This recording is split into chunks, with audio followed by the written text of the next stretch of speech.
জামায়াত শিবিরের রাজনীতি কেন এত সুগন্ধি ছড়ায়, জামায়াত শিবিরের রাজনীতিতে কেন মানুষ এত মুগ্ধ হচ্ছে এবং জামায়াত শিবিরের রাজনীতির মুগ্ধতার আসল মূলমন্ত্র কোথায়?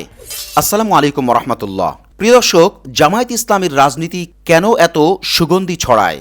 দেখুন, আমির জামাত পরিষ্কার করে বলেছেন যে ৭১-এর ন্যায় ২৪কেও সম্মান ও শ্রদ্ধা করার আহ্বান জামায়াত আমিরের। আলহামদুলিল্লাহ সুম্মা আলহামদুলিল্লাহ। শুধু এখানেই শেষ নয় বন্ধুরা, আপনারা বিভিন্ন মিডিয়ার কল্যাণে দেখে থাকবেন যে বিজয়ের দিনে কেউ স্মরণ না করলেও বীর মুক্তিযোদ্ধা সাদেক হোসেন খোকার কবর জিয়ারত করলেন শিবির। আলহামদুলিল্লাহ সুম্মা আলহামদুলিল্লাহ।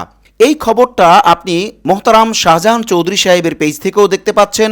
আবার একই খবর অন্য মিডিয়া এভাবে শিরোনাম করেছে যে বীর মুক্তিযোদ্ধা সাদেক হোসেন খোকার কবর জিয়ারত জগন্নাথ বিশ্ববিদ্যালয়ের ছাত্র শিবিরের।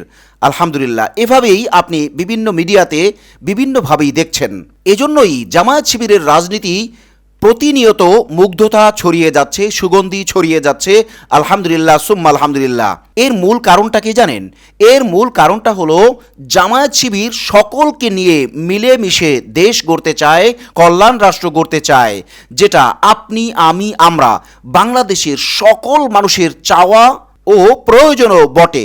অতএব যারাই জামায়াত শিবিরকে নিয়ে সমালোচনা করবে, বিভিন্নভাবে উল্টাপাল্টা ছড়াবে, জামায়াত শিবিরের বিরুদ্ধে বিভিন্ন রকমের প্রোপাগান্ডা করবে বা আউলা ঝাউলা কথাবার্তা বলবে, আমরা তাদেরকে মোটেই আমলে নিব না।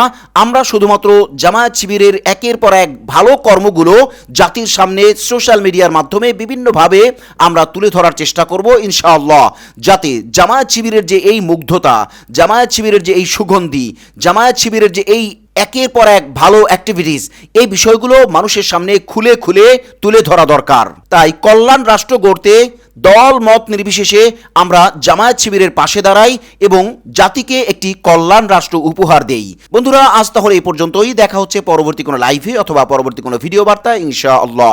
আসসালামু আলাইকুম রহমতুল্লাহ বারাকাতুহু।